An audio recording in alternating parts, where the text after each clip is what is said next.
Kebanyakan kes rasuah dalam industri perkapalan yang dilaporkan kepada Rangkaian Anti-Rasuah Maritim membabitkan kes rasuah kecil dan kakitangan pangkat rendah, kata Timbalan Ketua Pesuruhjaya Pencegahan Suruhanjaya Pencegahan Rasuah Malaysia SPRM, Datuk Seri Norazlan Mohd Razali.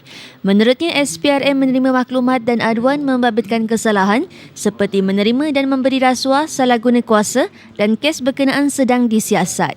Menekankan keperluan untuk meningkatkan tadbir urus dalam industri perkapalan, Norazlan berkata, persepsi berhubung rasuah dalam industri itu adalah penting kerana ia juga memberi kesan kepada ekonomi negara. Beliau berkata demikian pada simposium bertajuk Solidarity in the Maritime Industry, Fight Against Corruption yang dianjurkan bersama MIC Berhad pada Khamis. Corruption exists in the business landscape and it comes in various forms. The effort to fight corruption in the business sector is empowered with the Section 17 capital A of the MCC Act 2009, which is also known as a corporate liability. To ensure that the business sector stands together with the authority and MCC in eradicating corruptions. Hence, this section is introduced with the spirit of ensuring business sector takes responsibility and accountability to develop effective preventive measures in their organizations. The demand to enhance governance in shipping industry is much more crucial now because, unfortunately, Malaysia's offshore vessel company so happened to be the first company in Malaysia to be charged under Sections 17 capital A, unfortunately. Nevertheless, we also receive other information and complaints in relation to our shipping industries for offences of accepting and giving bribery, false claims, and abuse of powers. All these complaints were investigated and some, resulting in employees of the companies concerned, were charged in courts as recent as February 2023. All these corruption incidents bring with it a reputational risk and impact the credibility of the organizations or, to the extreme, the reputations and credibility of the country concerned.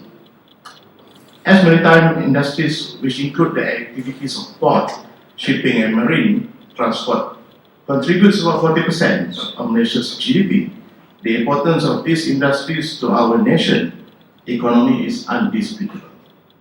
Furthermore, about 90% of Malaysia's exports are by sea. Therefore, it is essential for all industry players to guard not only their own organizational reputations, but our nation as well, from being perceived as corrupt. Perception of corruption in this country, in this industry, do have a bearing impact on our economy. Although we can take pride in that our Port Klang and Port Tanjung Pelepas are both ranked among the world's top 20s, nevertheless, we should also be concerned of the reported incidents of corrupt demands occurred in some of our ports, as captured by Maritime Anti-Corruption Network, which is a global business network which is dedicated working towards making the maritime industry free of corruption. Even though the numbers of incidents involve petty corruptions and low-level personnel, yet we should not make this as a justification and that it is not serious and does not require our attention. Reasoning and justifying for a non-committal action are basically the breeding ground for improper act to flourish, being tolerated, and becoming an accepted norms. It is therefore that we urge the relevant players, be it ship owners, or port authorities, or government authorities, or third-party vendors, or agents, to take ownership of the incidents and have the power to ensure that those incidents are stopped.